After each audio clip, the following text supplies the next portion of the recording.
Hi everyone, I'm so excited to share with you 10 ways to get clients. A lot of people ask me how to find clients. It's one of the most common questions I get asked, but I think the real question should be, how can clients find me? I've prepared a thorough list of 10 things you can do to put yourself out there and make sure that clients know about you and can find you. This list will be extremely helpful if you're struggling to find work, so buckle up.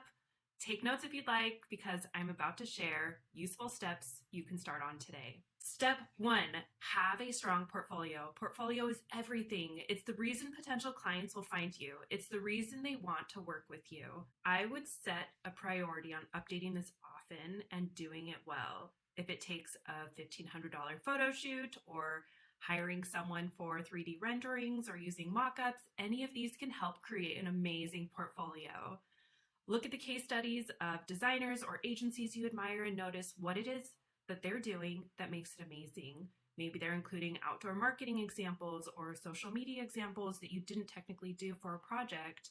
Then add those in to fill out that project. One note to remember, when it comes to your portfolio, it's only as strong as your strongest work. Any work that's old or no longer serves your portfolio, remove those. More isn't always better, and your weakest work will pull down the overall portfolio. Step 2, post on social media channels. Being quiet on social media can only hurt you, but on the reverse side, being active in all channels is what will keep your name fresh in others' minds. This is also a great way to reach different audiences.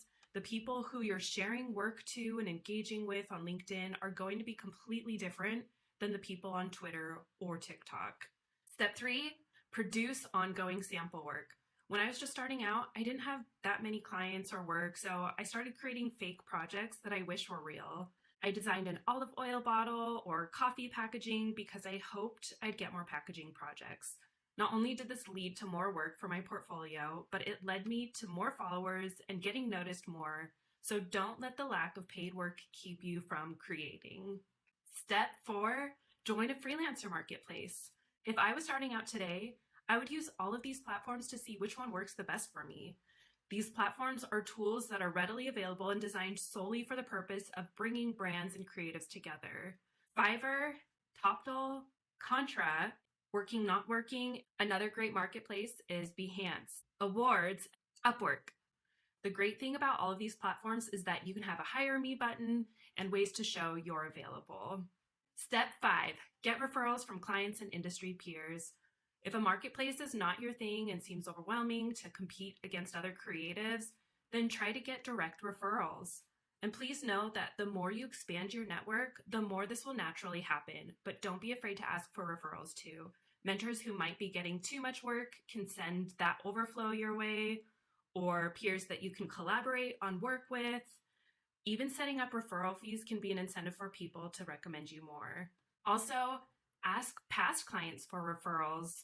They might know someone who's looking for work, or even they have an upcoming project that they need help with. Don't be afraid to say you're experiencing an unusual dip in your workload and ask for help. So remember, the more people know about you, what you do, and who your clients are, the more likely it is that you'll start bringing in word of mouth referrals.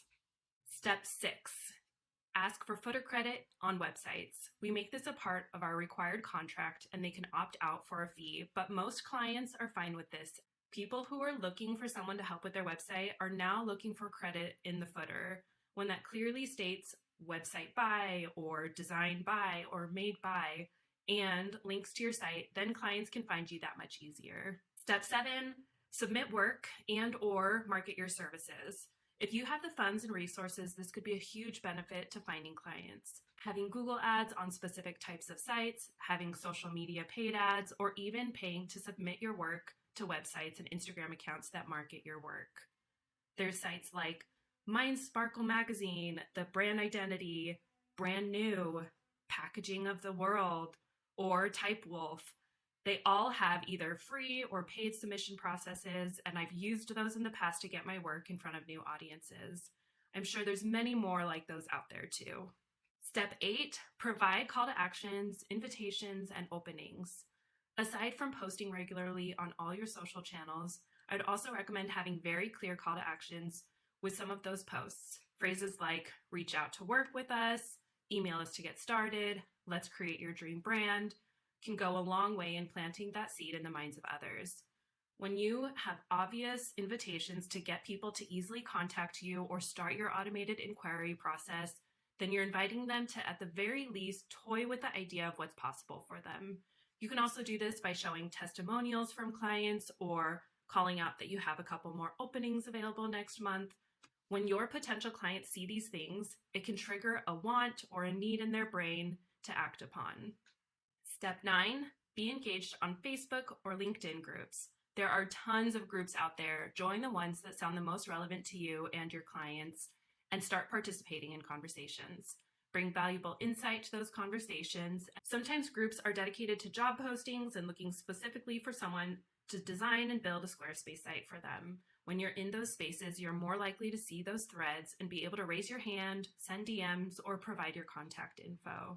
Step 10, send out cold emails to brands, industry peers, or even agencies.